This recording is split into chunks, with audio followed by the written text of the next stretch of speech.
Graça e paz, querido povo de Deus, irmão, irmã, amigo e amiga, nobre colega que me dá a honra de tê-lo conosco aqui em nosso canal.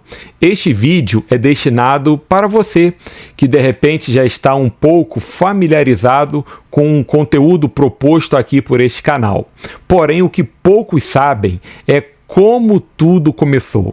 Este canal é uma resposta de oração. Eu digo a seguinte frase: na minha vida, uma árvore precisou morrer para uma semente precisar nascer. De alguém que foi um comprador, um investidor de sonhos do Senhor na minha vida. O meu querido papai terreno.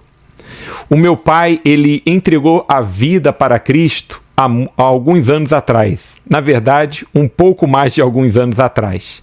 Nós nos mudamos para uma outra cidade, fora da capital do Rio de Janeiro, para uma cidade pequena. E nesta cidade, ali o meu pai, eu lembro de uma certa noite onde ele estava andando pelo quintal, entristecido, vagando, e eu, junior ainda, fiz uma pergunta para ele, estava preocupado juntamente com a senhora, minha mamãe, e perguntei para ele: pai, por que o senhor está desta maneira? Aconteceu alguma coisa? O senhor está sentindo algo? Aí meu pai deu uma palavra: meu filho.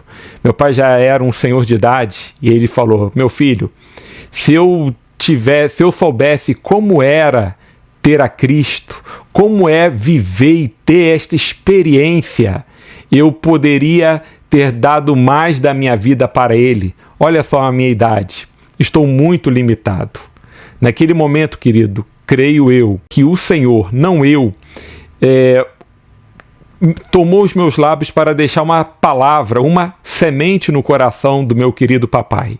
Eu falei: pai, duas coisas. Primeiro, se o Senhor ainda está vivo, é porque há algo para o Senhor fazer que compete ao Senhor fazer, independente da limitação, da idade ou de qualquer outra coisa. Porque se o Senhor não tivesse algo para o Senhor realizar, Ele já teria te recolhido com Ele.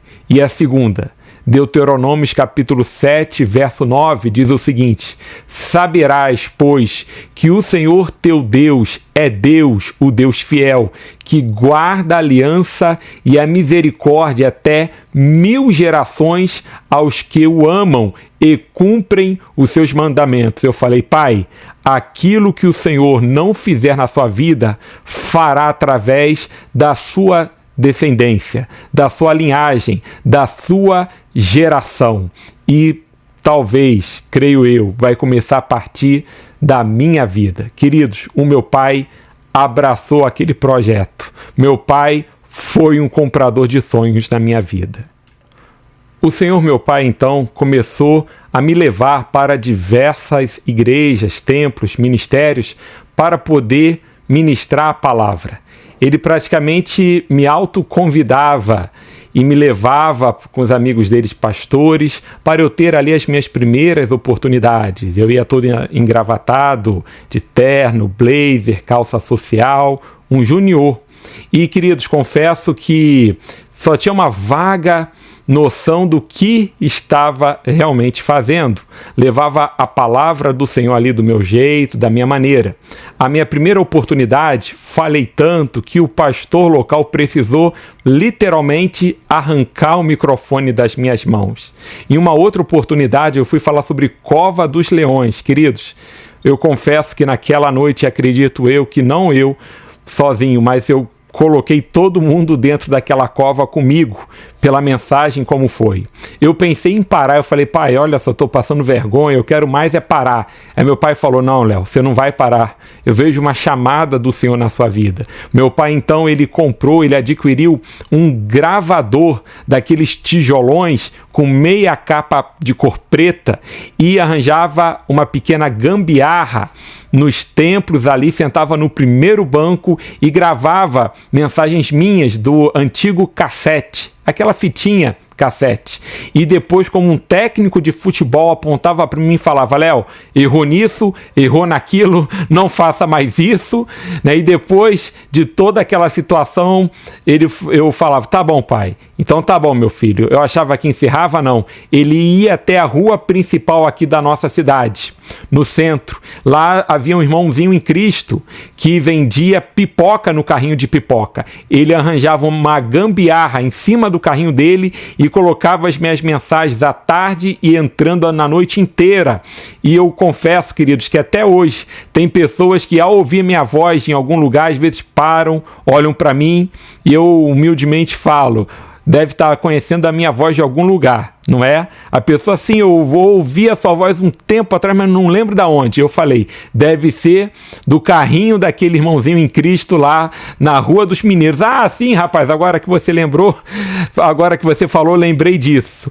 E assim, querido, foi, né? Comecei a aprender mais, comecei a buscar mais em Deus e o tempo avançou. A areia do tempo avançou. Porém, à medida que eu ia crescendo e desenvolvendo, o Senhor, meu papai, ia avançando os dias também.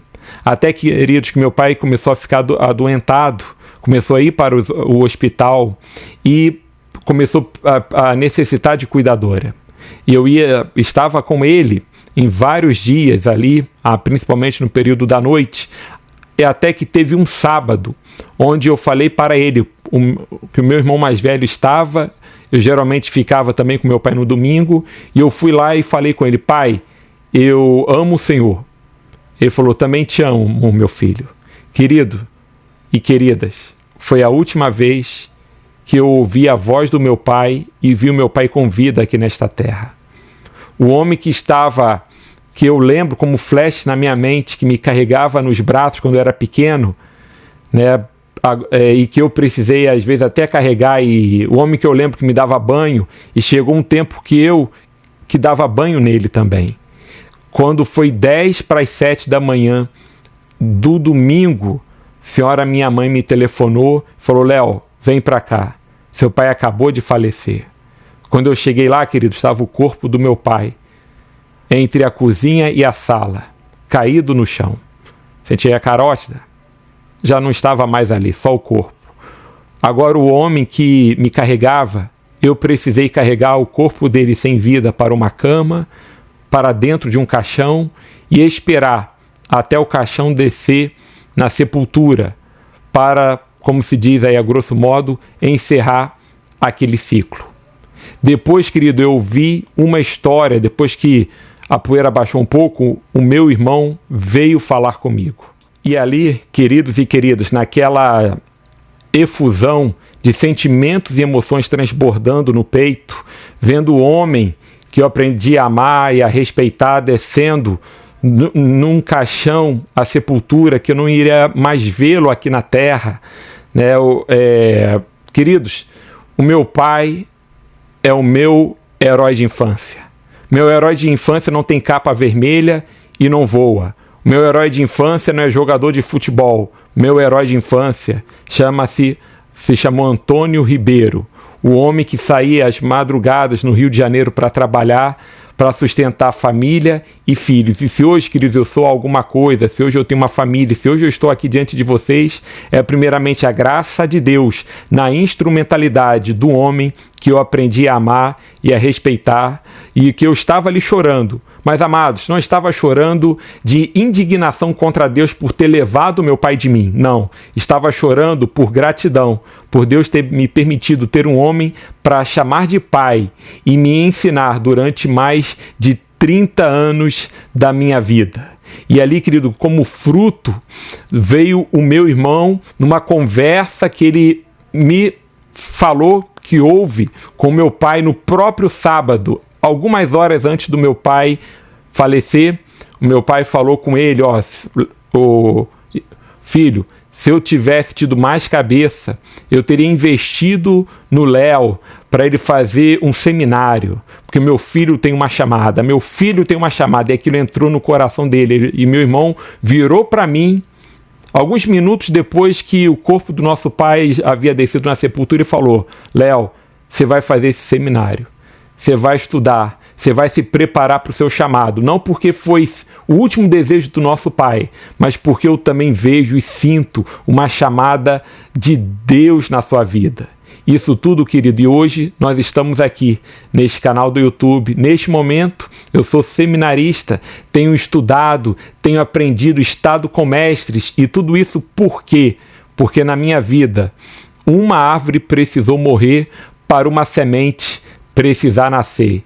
E a minha árvore, queridos, levava um gravador tijolão de meia capa de couro cor preta para poder me ensinar e poder me instruir. Hoje eu sou um pai de família, tenho uma filha, e minha filha um dia estava chorando a soluçar. Eu não entendi aquilo, falei: filha, o que que houve?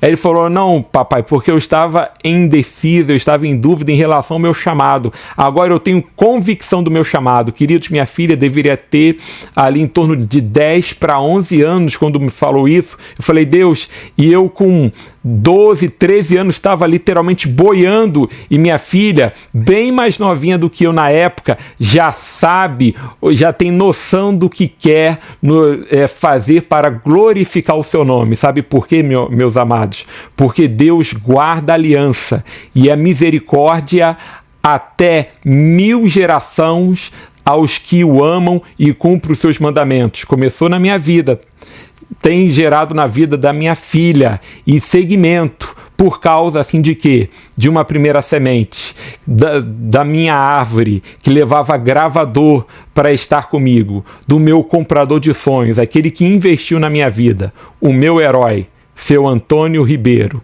o meu pai.